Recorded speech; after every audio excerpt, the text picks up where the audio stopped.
Mesdames et messieurs et mesdemoiselles, ça c'est pas une bonne nouvelle pour la Côte d'Ivoire, le Bénin, le Togo. Cette nouvelle stratégie des terreaux qui se pavanaient dans le nord du Mali, du Burkina et du Niger, leur nouvelle stratégie, c'est pas bon pour les trois pays du sud, de ces trois pays du nord. Je veux parler de la Côte d'Ivoire, du Bénin et du Togo. Qu'est-ce qui se passe exactement? En très grande difficulté au nord du Mali, mais aussi du Niger et du Burkina, sachant très bien que les opérations coordonnées leur font énormément mal à ce niveau, les terreaux ont décidé de contourner dorénavant, de changer de position et de descendre vers le bas. Mesdames et messieurs et mesdemoiselles, oui, dans les forêts au nord de ces trois pays.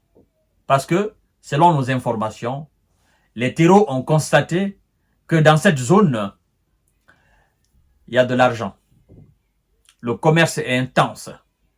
Et il y a une forêt difficile accès qui est aussi propice pour eux. Forêt, naturellement, dans lesquelles ils peuvent s'engouffrer, ils peuvent se cacher et ils peuvent être aussi invisibles.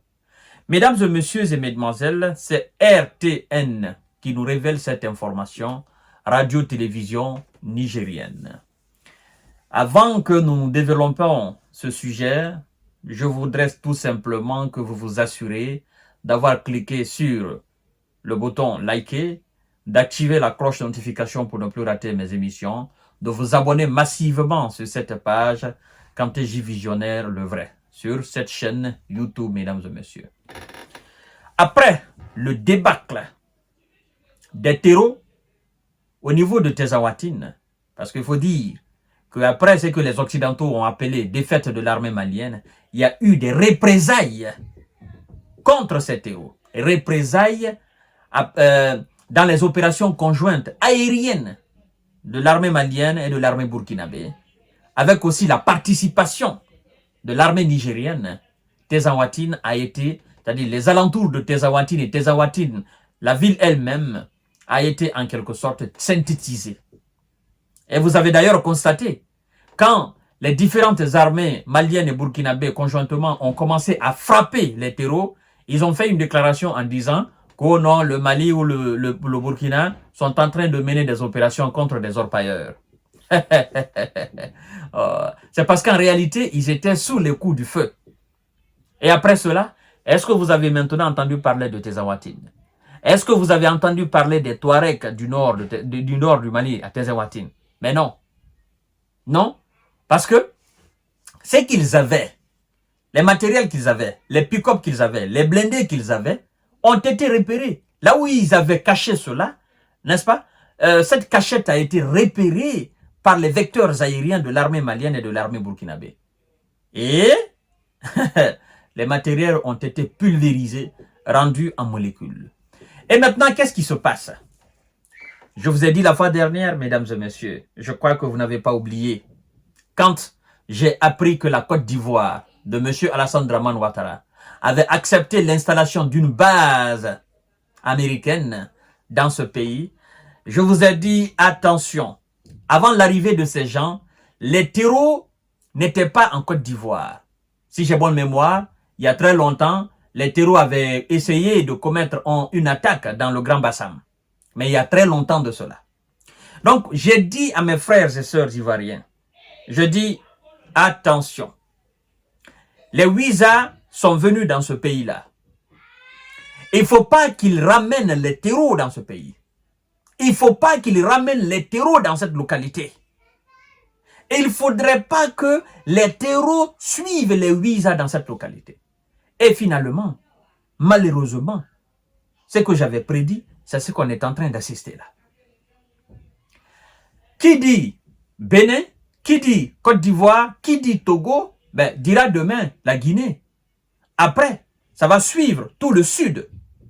Effectivement, les pays comme la Sierra Leone, comme le Libéria, pour le moment, comme le Ghana, pour le moment, qui ne font pas face à des actes de terror. Ils veulent envoyer les terreaux dans nos localités pour que toute la sous-région, c'est-à-dire toute l'Afrique occidentale, l'Afrique de l'Ouest, soit dans une déstabilisation qui ne dira pas son nom. Et que eux, ils profiteront effectivement de poser des bases militaires partout. Ils vont proposer à nos différents gouvernements: oh non, il faut qu'on pose une base militaire ici. Il faut qu'on pose une base militaire ici. C'est pour vous aider à combattre les terreaux. J'ai dit la fois dernière, et c'est ce qu'on est en train d'assister, mesdames et messieurs et mesdemoiselles. Les terreaux chassés du nord du Mali se déplacent vers le sud de la zone sahélienne, révèle RTN. C'est une mauvaise nouvelle pour nos pays. Ils s'orientent vers les forêts du nord de la Côte d'Ivoire, du Bénin, du Togo, attirés par cette zone difficile d'accès où ils peuvent se livrer à une extraction illégale d'or et au braconnage, analyse effectivement la chaîne nigérienne. Mesdames et messieurs, partagez cette vidéo dans tous les groupes possibles parce que l'heure est grave, l'heure est grave dans West Afrique. Le commerce transfrontalier leur profite également à travers la circulation intense des personnes et des marchandises. En effet, les produits pétroliers arrivent au Mali et au Burkina à partir des ports situés sur la côte ivoirienne, note le média. Mesdames et messieurs. Et le média va même plus loin en disant que c'est pour cette raison Abidjan avait installé à la frontière avec le Mali et le Burkina des bases militaires avec un contingent d'environ 2500 soldats. De plus, une académie internationale de lutte contre le terreau, n'est-ce pas, fonctionne à Jacquesville. L'établissement est cofinancé par l'Australie, l'Union européenne, le Canada, la France, rappelle effectivement la chaîne. Et ce sont eux, bizarrement, qui ont été chassés au Mali, qui ont été chassés au Niger, qui ont été chassés au Burkina. Ce sont eux qui ont cofinancé cette académie vers cette même frontière. On n'a pas cité la Chine, on n'a pas cité la Russie, on n'a pas cité la Corée du Nord, on n'a pas cité l'Afrique du Sud. Les mêmes qui ont été chassés dans les différents pays de l'AES, c'est les mêmes qui sont les cofinanceurs de cette académie. Mesdames et messieurs et mesdemoiselles, ces gens, ils ont dans leur sac les terreaux. Partout où ils vont, il y a des terreaux. Partout où ils s'installent, il y a des terreaux. Et qu'est-ce que nos différentes autorités font? Les Nigériens viennent d'avertir, d'informer le Togo, le Bénin, la Côte d'Ivoire, mais aussi les autres pays qui font frontière à ces trois pays dans l'Afrique de l'Ouest. Pour dire, commencez dès maintenant à prendre vos dispositions. Parce que il y aura une prolifération des terreaux dans toute la région ouest-africaine. Et si on ne se donne pas la main pour les combattre, si vous ne prenez pas vos dispositions, ils vont déstabiliser. Ce qu'ils ont fait au Mali, au Bénin, au Mali, au Niger et au Burkina, c'est ce qu'ils ont l'intention de faire dans les pays du Sud. Et aujourd'hui, le Burkina, le Mali et le Niger ont une certaine expérience dans la lutte contre les terreaux.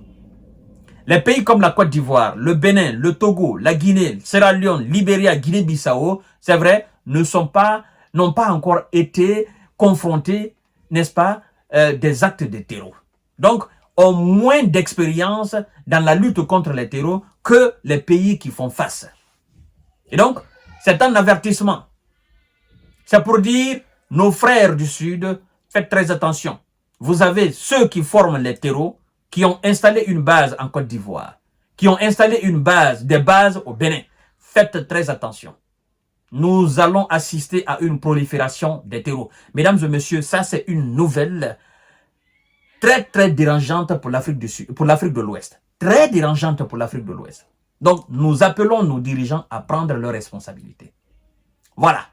Donc, c'est une nouvelle à partager dans tous les groupes possibles. Les terreaux en grande difficulté au nord se dirigent vers le sud du Sahara. ils se dirigent vers le sud. Parce que comme ils sont dans le désert, tout le temps ils sont à découvert, ils n'ont pas où se cacher, ben écoutez, leurs maîtres leur disent, venez ici, il y a la forêt, vous pouvez vous cacher tranquillement. Et effectivement, il y a le commerce qui est intense, il y a de la circulation, il y a des fortes sommes qui circulent entre ces États. Donc, venez ici, c'est une stratégie, mesdames et messieurs. Ça m'inquiète à plus d'un titre. Voilà l'information et je compte sur vous pour la diffuser au maximum pour que tout le monde et tous ces pays soient informés et alertés et prennent leurs dispositions. Merci beaucoup. À tout à l'heure pour notre série d'informations de décortiquage. Bonne soirée à vous.